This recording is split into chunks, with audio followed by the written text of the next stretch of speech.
ಓಂ ಶಾಂತಿ. ಮುರಳಿಯ ದಿನಾಂಕ 30/8/2022। मीठे बच्चे, तुम्हें अब लाइट हाउस बनना है। तुम्हारी एक आंख में मुक्ति धाम, दूसरी आंख में जीवन मुक्ति धाम है। तुम सबको रास्ता बताते रहो। ಮಧುರ ಮಕ್ಕಳೇ, ನೀವು ಲೈಟ್ ಹೌಸ್ ಆಗಬೇಕಾಗಿದೆ. ನಿಮ್ಮ ಒಂದು ಕಣ್ಣಿನಲ್ಲಿ ಮುಕ್ತಿಧಾಮ, ಇನ್ನೊಂದು ಕಣ್ಣಿನಲ್ಲಿ ಜೀವನ ಮುಕ್ತಿ ಧಾಮ ಇದೆ. ನೀವು ಎಲ್ಲರಿಗೂ ಮುಕ್ತಿ ಜೀವನ್ಮುಕ್ತಿಯ ಮಾರ್ಗ ತೋರಿಸ್ತಾ ಇರಿ.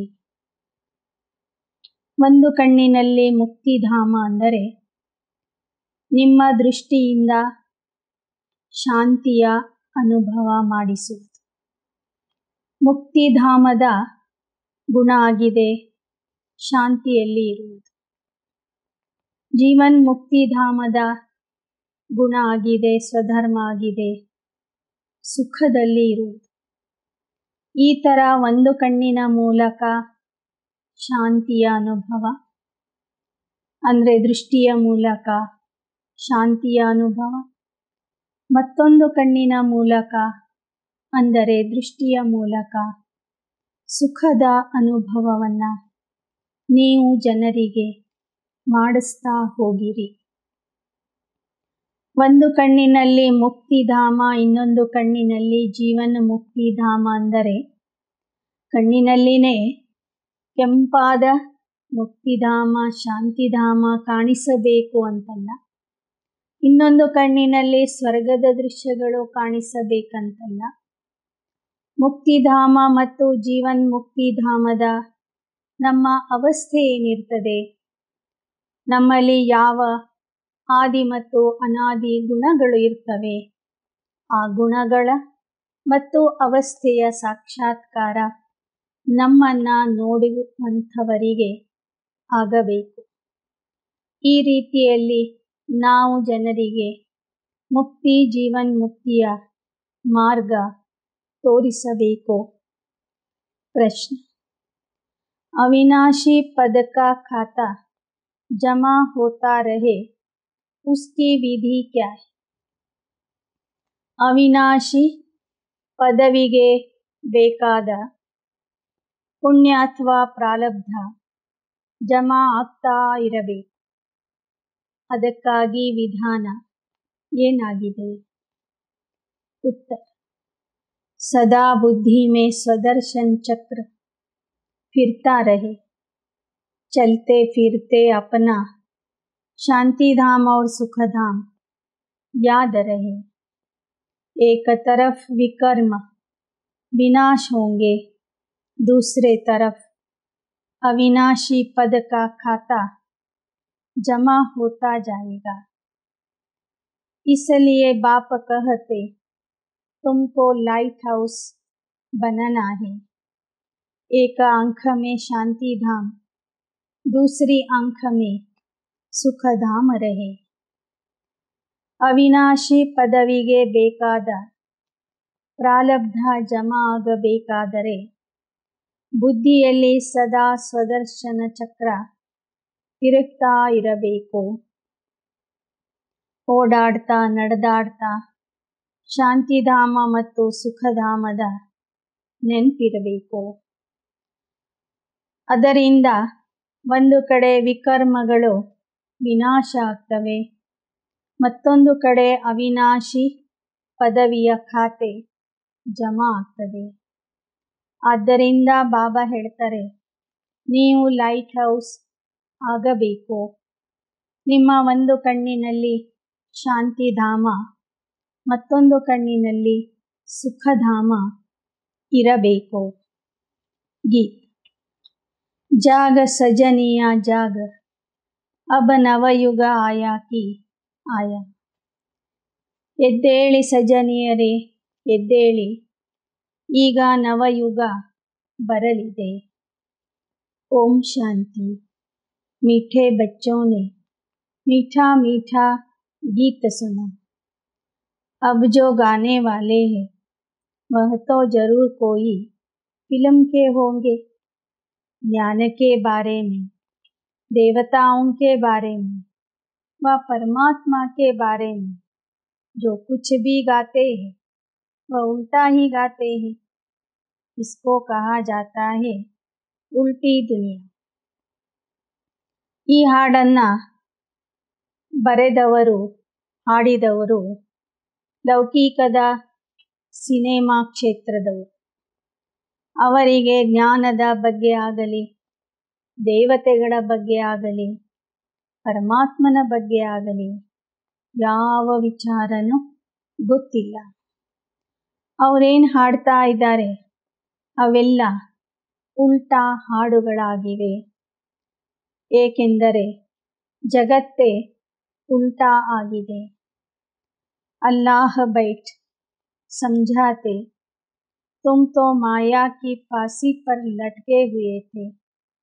माया ने सब बच्चों को उल्टा लटका दिया था।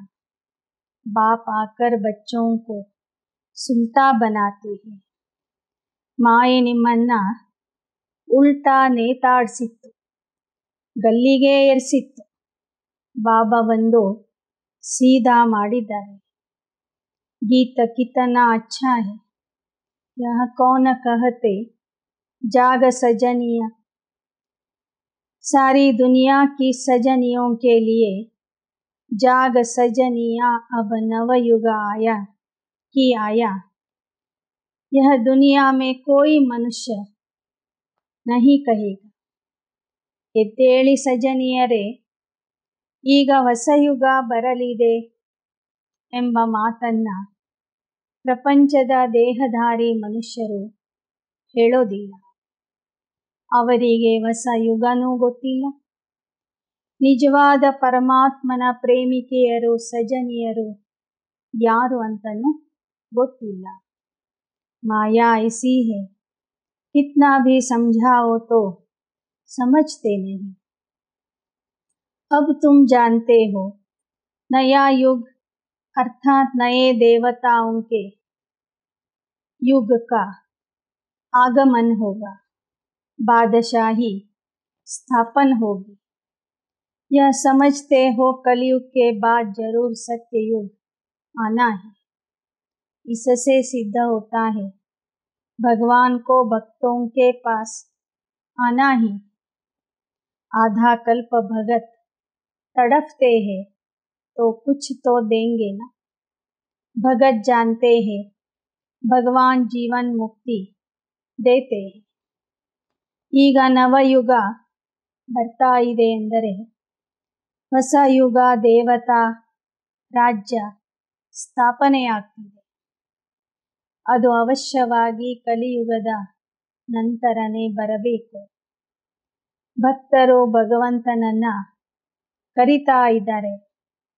ಅದಕ್ಕಾಗಿ ಭಗವಂತ ಅವರ ಹತ್ತಿರ ಬರ್ತಾನೆ ಸೃಷ್ಟಿಯ ಕೊನೆ ಕಾಲಕ್ಕೆ. ಆಧಾ ಕಲ್ಪ ತಡಫ್ತೆ तो कुछ तो देंगे। ಬಾಬಾ ಹೇಳ್ತಾರೆ, ಅರ್ಧ ಕಲ್ಪದಿಂದ ಪರಮಾತ್ಮನಿಗಾಗಿ, ಪರಮಾತ್ಮನನ್ನ ಪಡ್ಕೊಳ್ಳೋದಕ್ಕಾಗಿ, ಅವನಿಂದ ಸುಖ ಶಾಂತಿಯನ್ನ ಪಡೆಯೋದಕ್ಕಾಗಿ ಭಕ್ತರು ಚಡಪಡಿಸ್ತಾ ಇದ್ದಾರೆ. ಸಾಕಷ್ಟು ಪರಿಶ್ರಮ ಪಟ್ಟಿದ್ದಾರೆ. ಅಂಥ ಭಕ್ತರಿಗೆ ಪರಮಾತ್ಮ ಬಂದು ಮುಕ್ತಿ, ಜೀವನ್ ಮುಕ್ತಿ ಕೊಡ್ತಾನೆ. वह पतित पावन ही सबको पावन बनाएंगे। सतयुग में तुम पावन रहते हो, बाकी सब आत्माएं निर्वाण धाम में रहती है। तुम पावन युग में आते हो। निर्वाण धाम को युग नहीं कहे. ತಂದೆಯ ಮಕ್ಕಳಾದಂಥವರು ಪಾವನ ಆಗಿ ಸತ್ಯಯುಗಕ್ಕೆ ಬರ್ತೀರಿ. ಉಳಿದವರು ಶಿಕ್ಷೆ ಅನುಭವಿಸಿ ಪಾವನ ಆಗಿ ನಿರ್ವಾಣ ಧಾಮದಲ್ಲಿ ವಾಸ ಮಾಡ್ತಾರೆ. ನಿರ್ವಾಣ ಧಾಮಕ್ಕೆ ಪಾವನ ಯುಗ ಅಂತ ಹೇಳೋದಿಲ್ಲ. वह तो इन युगों से पार है. ऐसी ऐसी बातें तुम बच्चों की बुद्धि में है. बरोबर हम परम धाम में रहते. त्रिमूर्ति भी गाया हुआ है. त्रिमूर्ति के नीचे लिखते हैं सत्यमेव जयते. यह रूहानी गवर्नमेंट है ना. नॉन वायोलेंस शक्ति सेना भी गाया हुआ है. ಭಗವಂತನ ಜೊತೆಗೆ ಭಕ್ತರು ತ್ರಿಮೂರ್ತಿಗಳ ಬಗ್ಗೆನೂ ಗಾಯನ ಮಾಡ್ತಾರೆ. ನಮ್ಮ ಭಾರತದ ರಾಷ್ಟ್ರ ಚಿಹ್ನೆಯಲ್ಲಿ 3 ತಲೆ ಇರುವಂತಹ ಸಿಂಹಗಳನ್ನು ತೋರಿಸಿದ್ದಾರೆ. 3 ಸಿಂಹಗಳನ್ನು ತೋರಿಸಿದರೆ ಅದರ ಕೆಳಗೆ ಸತ್ಯಮೇವ ಜಯತೆ ಎಂಬ ಅಕ್ಷರಗಳನ್ನು ಬರೆದಿದ್ದಾರೆ. ಅದು ಆ ಸರ್ಕಾರದ ಚಿಹ್ನೆ ಆಗಿದೆ. ಈ ಸರ್ಕಾರದ ಚಿಹ್ನೆಯೂ ಸಹ ಈ ತ್ರಿಮೂರ್ತಿಯ ಚಿತ್ರ ಆಗಿದೆ. ಇದು ಅಹಿಂಸಕ ಶಕ್ತಿ ಸೇನೆಯಾಗಿದೆ. तुम्हारा भी कोट ऑफ आर्म्स यह त्रिमूर्ति है. ब्रह्मा विष्णु शंकर के नीचे लिख सकते हो सत्यमेव जयते. बच्चों की बुद्धि में आना चाहिए हम पांडव गवर्नमेंट के हैं. प्रजा अपने को बच्चा ही समझती है. यह बुद्धि में आना चाहिए कि कैसे कोट ऑफ आर्म्स बनाए. ಆ ಸರ್ಕಾರದವರು ಹೇಗೆ ರಾಷ್ಟ್ರ ಚಿಹ್ನೆಯನ್ನ ಮಾಡಿದ್ದಾರೆ, ಒಂದು ಲಾಂಛನವನ್ನ ಮಾಡಿದ್ದಾರೆ, ಹಾಗೆ ನಾವು ಪಾಂಡವ ಸರ್ಕಾರದವರು ಸಹ ನಮ್ಮ ಈಶ್ವರಿಯ ಸರ್ಕಾರದ ರಾಷ್ಟ್ರ ಚಿಹ್ನೆಯನ್ನ ಮಾಡಬೇಕು. ಇದರ ಬಗ್ಗೆ ಮಕ್ಕಳ ಬುದ್ಧಿಯಲ್ಲಿ ವಿಚಾರ ನಡಿಬೇಕು.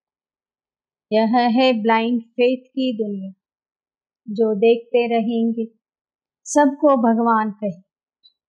ಇದು ಅಂಧಶ್ರದ್ಧೆಯ ಜಗತ್ತಾಗಿದೆ. ಯಾರನ್ನೆಲ್ಲ ನೋಡ್ತಾರೋ ಅವರಿಗೆಲ್ಲ ಪರಮಾತ್ಮ ಅಂತ ಹೇಳ್ತಿದ್ದಾರೆ. तो यह अंधश्रद्धा हुई ना. कण कण में भगवान कह दे. वास्तव में जो भी मनुष्य मात्र है सबका पार्ट अलग अलग. आत्मा शरीर धारण कर पार्ट बजा. ऐसे थोड़े ही कह देंगे कि सब भगवान है. क्या भगवान लड़ते झगड़ते रहते? यह है 100% अंधश्रद्धा. ಪರಮಾತ್ಮನಿಗೆ ಸರ್ವವ್ಯಾಪಿ ಅಂತ ಹೇಳುವುದು 100ಕ್ಕೆ 100ರಷ್ಟು ಅಂಧಶ್ರದ್ಧೆ ಆಗಿದೆ. ಒಂದು ವೇಳೆ ಪರಮಾತ್ಮ ಸರ್ವವ್ಯಾಪಿಯಾಗಿದ್ದರೆ ಇವತ್ತು ಮನುಷ್ಯರು ಪರಸ್ಪರ ಯುದ್ಧ ಮಾಡ್ತಾ ಇದ್ದಾರೆ, ಜಗಳ ಮಾಡ್ತಾ ಇದ್ದಾರೆ, ಹೊಡೆದಾಡ್ತಾ ಇದ್ದಾರೆ. ಪರಮಾತ್ಮ ಮತ್ತೊಬ್ಬ ಪರಮಾತ್ಮನ ಜೊತೆಗೆ ಯುದ್ಧ ಮಾಡ್ತಾನೇನು? इस दुनिया को 100% पुराना कहे.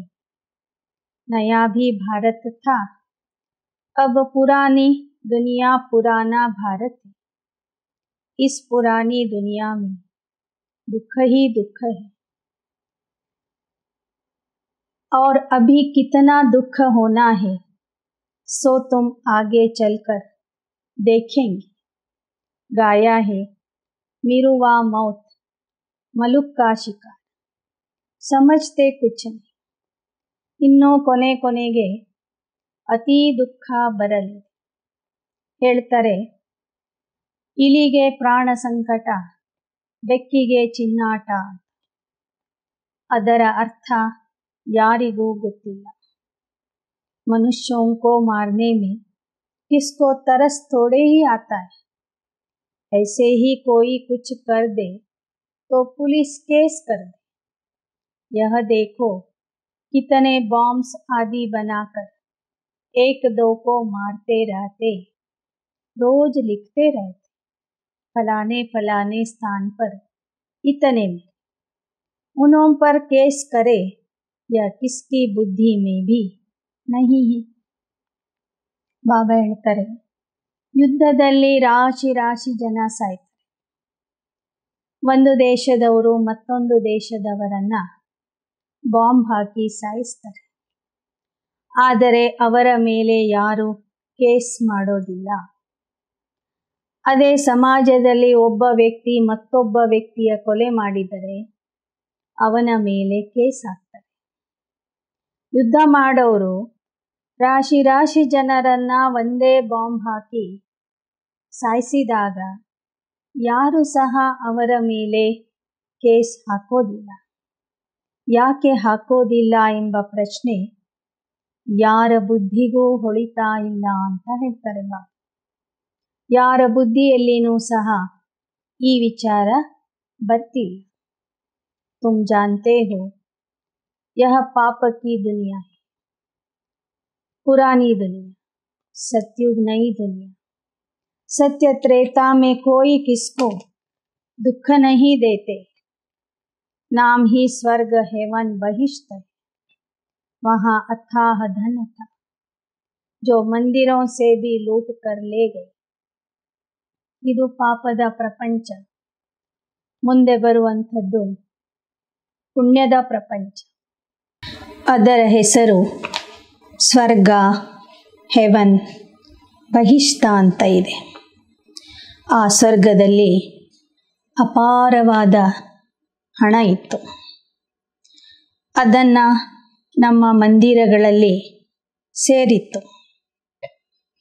ದ್ವಾಪರ ಯುಗದ ನಂತರ ಪರಕೀಯರು ಬಂದು ಆ ಮಂದಿರಗಳನ್ನು ಲೂಟಿ ಮಾಡಿದರು. कहते सोने की द्वारिका समुद्र के नीचे चली गई. यह ड्रामा का चक्र कैसे फिरता है. सतयुग नीचे हो, कलयुग ऊपर आ जाता है. यह चक्र फिरता है ना, इसका ज्ञान भी तुमको.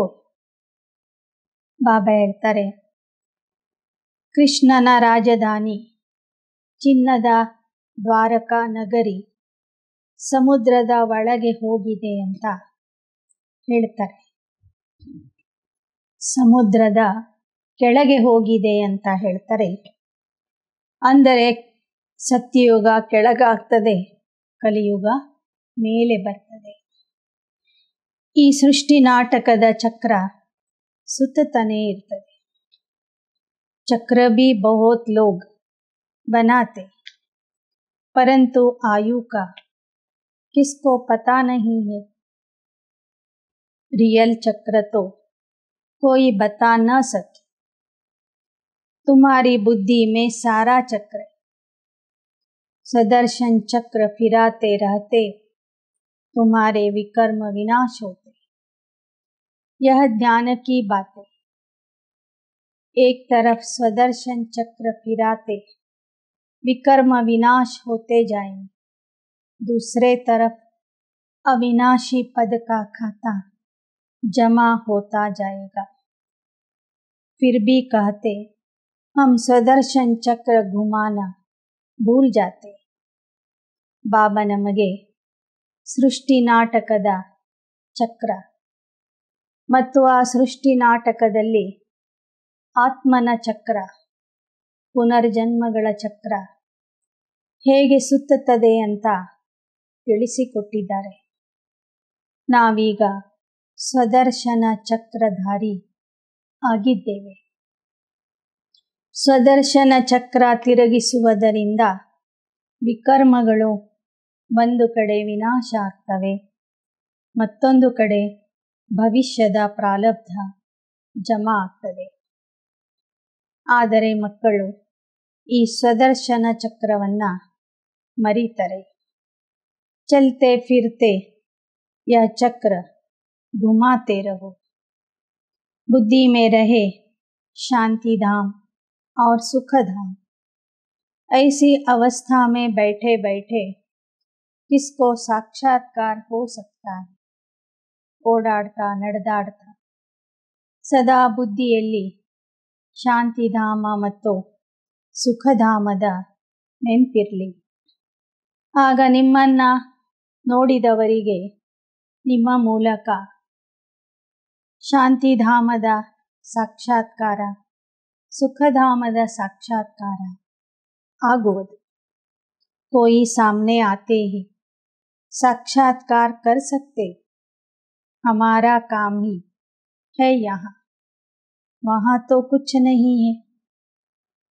ನಮಗೆ ಕೆಲಸ ಸೇವೆ ಇರುವುದು ಸಂಗಮ ಯುಗದ. ಸುಖಧಾಮಕ್ಕೆ ಹೋದ ನಂತರ ನಮಗೆ ಯಾವ ಕೆಲಸನೂ ಇಲ್ಲ. ಅಭಿ ಹಮ್ ಖಡೆ ಹೇ ದುಃಖಧಾಮ, रास्ता बताते हैं सुखधाम का.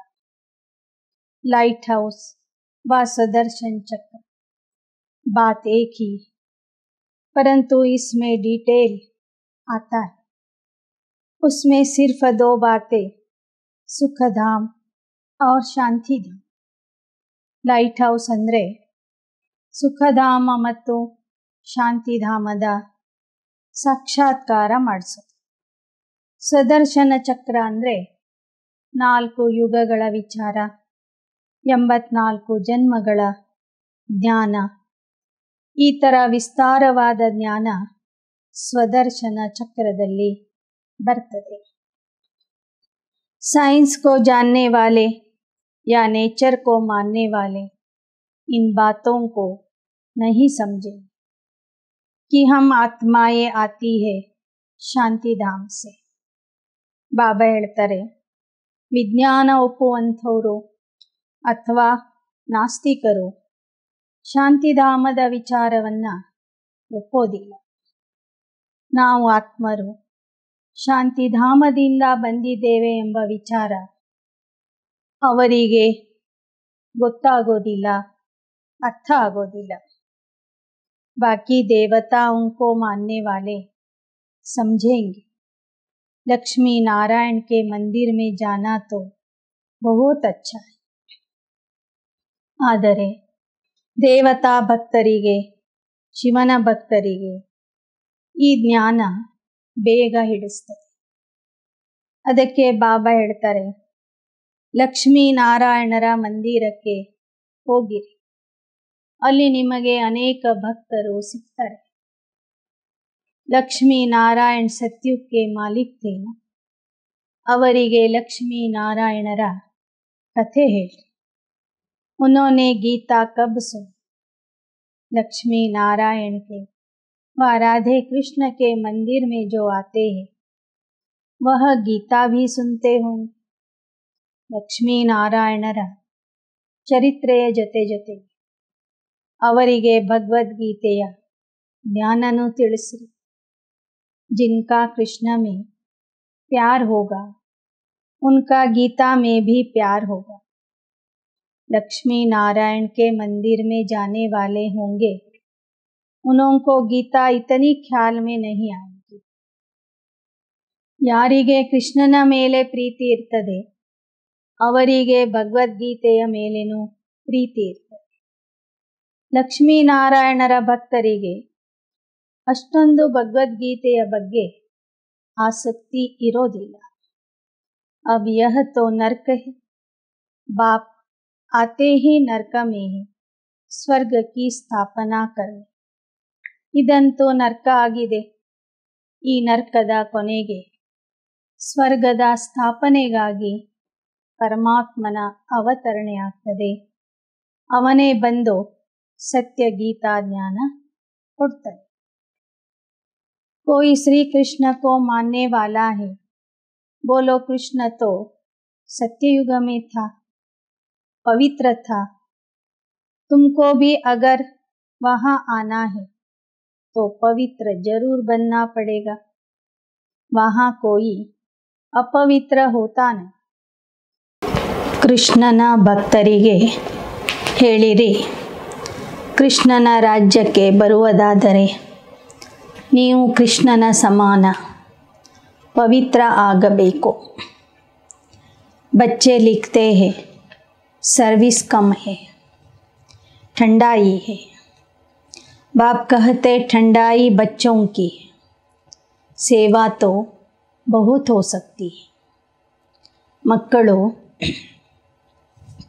ತಂದೆಗೆ ಬರೀತಾರೆ, ಬಾಬಾ ಸೇವೆ ಕಡಿಮೆ ಇದೆ, ತಣ್ಣಗಾಗ್ಬಿಟ್ಟಿದೆ, ಸೇವೆ ನಡೀತಾ ಇಲ್ಲ ಅಂತ.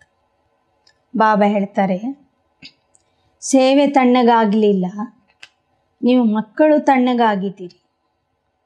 ಸೇವೆ ಅಂತೂ ಸಾಕಷ್ಟು ಇದೆ. ಮಂದಿರ್ ಕಿತನೆ ढेर है। बाप कहते मेरे भक्तों को ज्ञान दो। ಸಾಕಷ್ಟು ಮಂದಿರಗಳಿವೆ, ನನ್ನ ಭಕ್ತರಿಗೆ ಹೋಗಿ ಜ್ಞಾನ ಕೊಡಿ. ಲಕ್ಷ್ಮೀನಾರಾಯಣರ ಮಂದಿರಗಳಿಗೆ ಹೋಗ್ರಿ, ಕೃಷ್ಣನ ಮಂದಿರಗಳಿಗೆ ಹೋಗ್ರಿ, ಯಾತ್ರಾ ಸ್ಥಳಕ್ಕೆ ಹೋಗಿ ಅಲ್ಲಿ ಬರುವಂಥ ಭಕ್ತರಿಗೆ ಈ ಜ್ಞಾನ ತಿಳಿಸ್ರಿ ಅಂತ ಹೇಳ್ತಾರೆ ಬಾಬಾ. तुम्हारे इन चित्रों में बड़ा ज्ञान भरा हुआ है। जो ध्यान से इन चित्रों को देखेगा तो झट नमस्कार करेगा। ಎಲ್ಲೆಲ್ಲಿ ಸೇವೆಗಾಗಿ ಹೋಗ್ತೀರಿ ಅಲ್ಲಿ ಈ ಚಿತ್ರಗಳನ್ನು ನಿಮ್ಮ ಜೊತೆಗೆ ಎತ್ಕೊಂಡು ಹೋಗಬೇಕು. ಯಾರು ಗಮನ ಕೊಟ್ಟು ಈ ಚಿತ್ರಗಳನ್ನು ನೋಡ್ತಾರೆ, ಅದರಲ್ಲಿ ಇರುವ ಅರ್ಥ ತಿಳ್ಕೊತಾರೆ, ಆಗ ಅವರು ಅವಶ್ಯವಾಗಿ ಅದಕ್ಕೆ ನಮಸ್ಕಾರ ಮಾಡ್ತಾರೆ.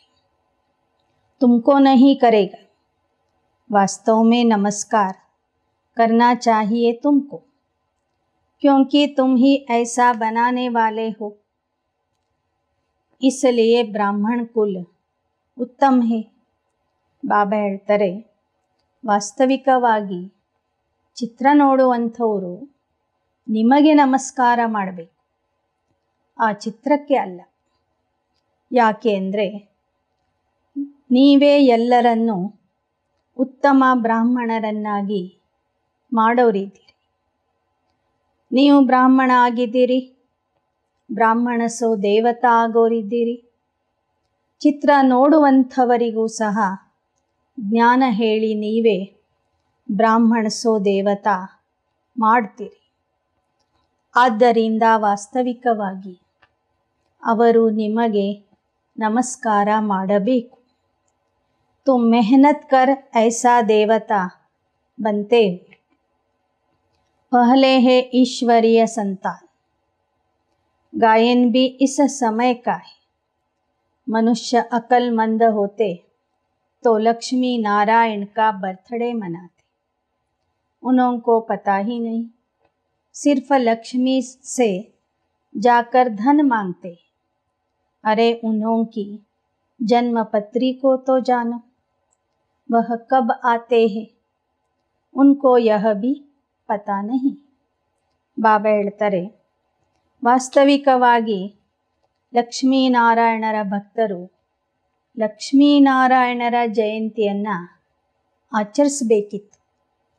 ಆದರೆ ಯಾರೂ ಸಹ ಲಕ್ಷ್ಮೀನಾರಾಯಣರ ಜನ್ಮದಿನವನ್ನು ಆಚರಿಸೋದಿಲ್ಲ.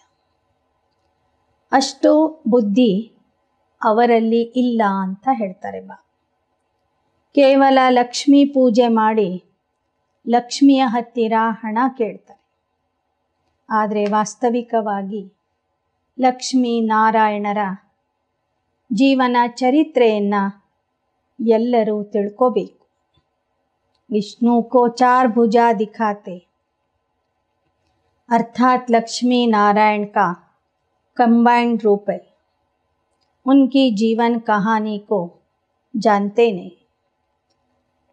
ವಿಷ್ಣು ಚತುರ್ಭುಜದಲ್ಲಿ ವಿಷ್ಣುಗೆ 4 ಕೈಗಳನ್ನು ತೋರಿಸ್ತಾರೆ, ಮಹಾಲಕ್ಷ್ಮಿಗೆ 4 ಕೈಗಳನ್ನು ತೋರಿಸ್ತಾರೆ. ಅದು ಲಕ್ಷ್ಮೀನಾರಾಯಣರ ಸಂಯುಕ್ತ ರೂಪ ಆಗಿದೆ ಅಂತನೂ ಭಕ್ತರಿಗೆ ಗೊತ್ತಿಲ್ಲ.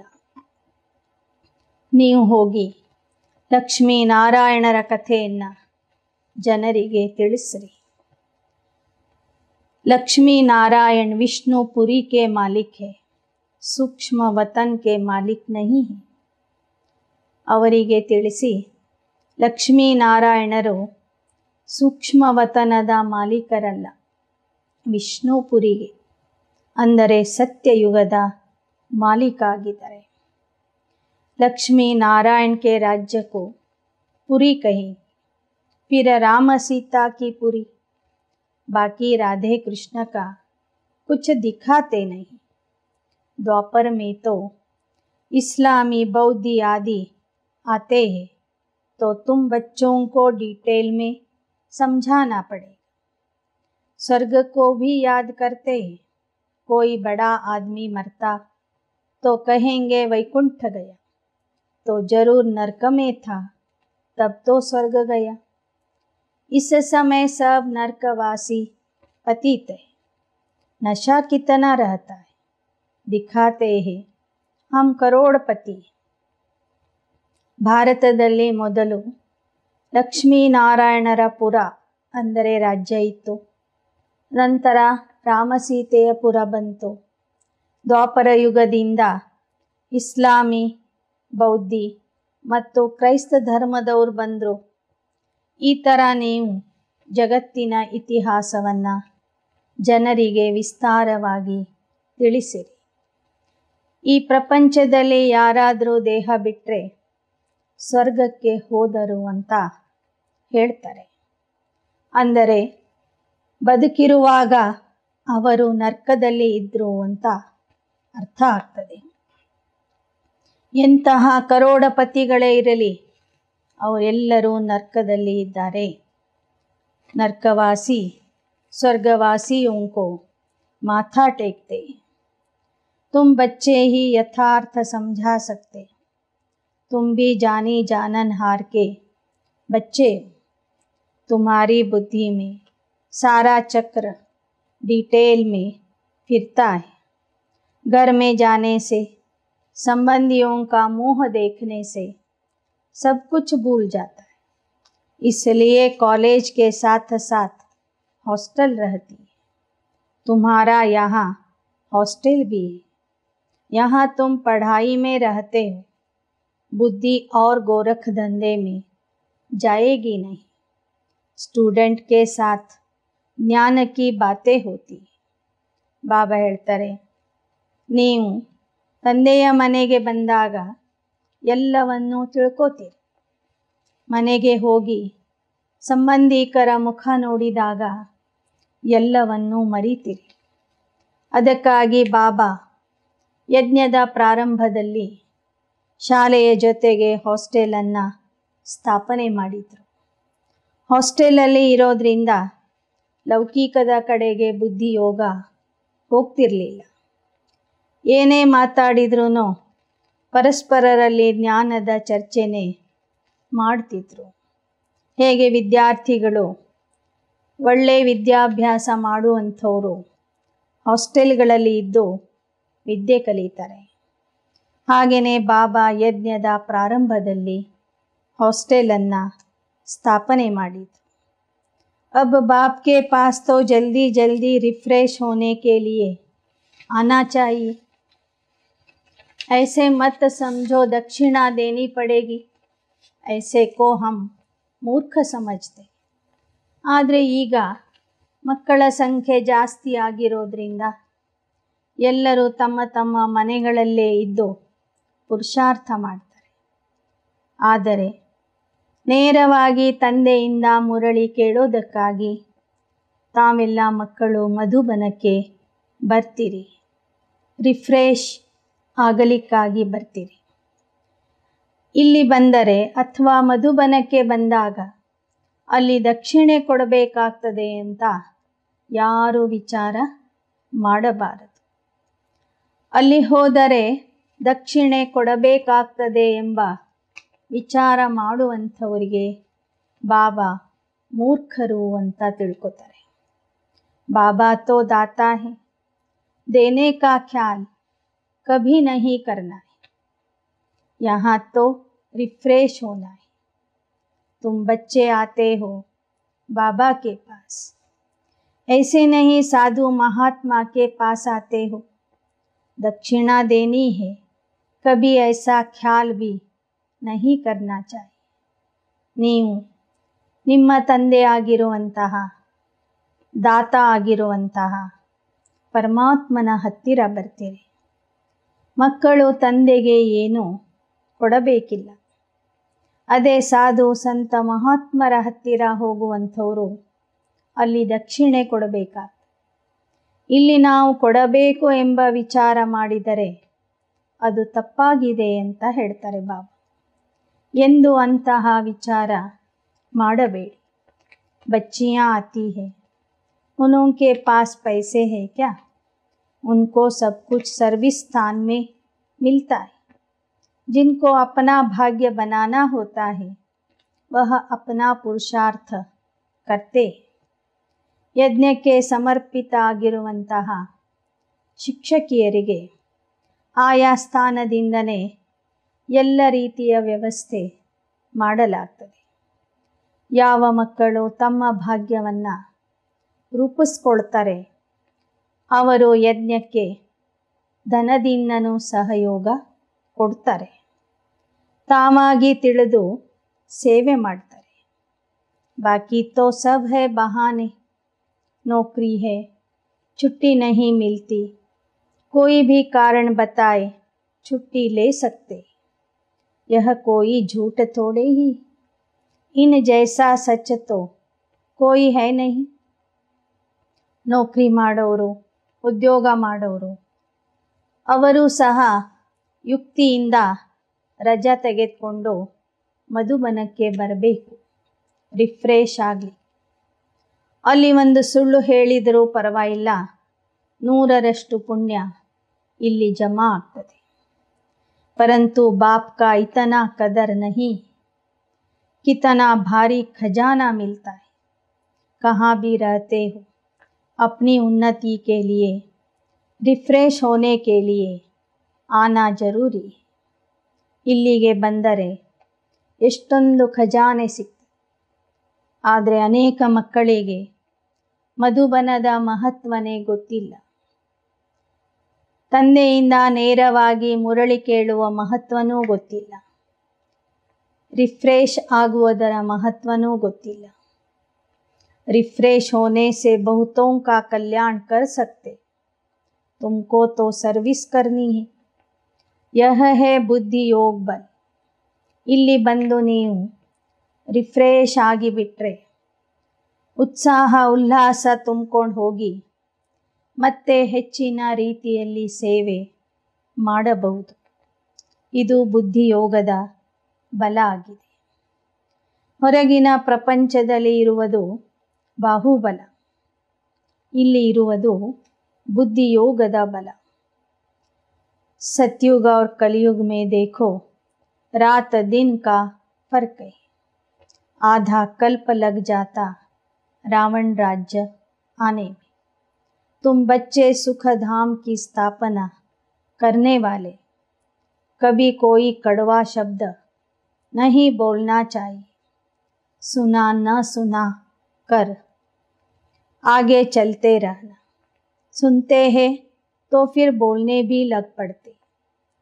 क्रोध का अंश भी बहुत नुकसान कर देता है. ನೀವು ಸುಖಧಾಮದ ಸ್ಥಾಪನೆ ಮಾಡುವಂಥವ್ರು ಯಾವತ್ತೂ ಕಟು ವಚನಗಳನ್ನು ಆಡಬಾರದು. ಯಾರಾದರೂ ನಿಮ್ಮ ಬಗ್ಗೆ ಹೆಚ್ಚು ಕಡಿಮೆ ಮಾತಾಡ್ತಾ ಇದ್ದರೆ ಕೇಳದಂತೆ ಹೋಗ್ತಾ ಇರಬೇಕು.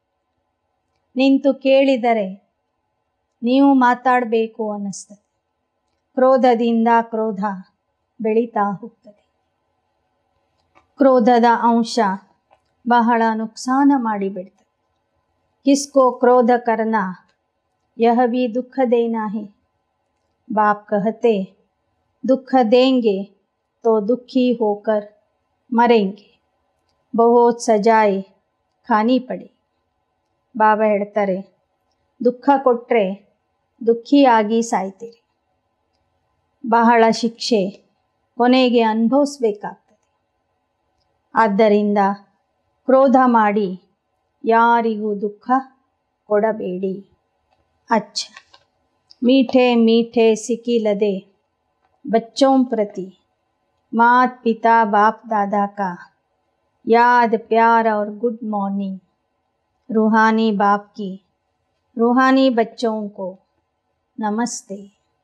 रूहानी बच्चों की रूहानी बाप दादा को याद प्यार गुड मॉर्निंग और नमस्ते नमस्ते नमस्ते। धारणा के लिए मुख्य सार। बाप का व पढ़ाई का कदर रखना है। समय प्रति समय स्वयं को रिफ्रेश करने की युक्तियाँ निकालनी है। बहुतों के कल्याण के निमित्त बनना है। ತಂದೆ ಹಾಗೂ ವಿದ್ಯಾಭ್ಯಾಸದ ಕಡೆಗೆ ವಿಶೇಷ ಗಮನ ಕೊಡಬೇಕು. ಸಮಯ ಸಮಯಕ್ಕೆ ರಿಫ್ರೆಶ್ ಆಗುವ ಉಪಾಯಗಳನ್ನು ಹುಡುಕಬೇಕು.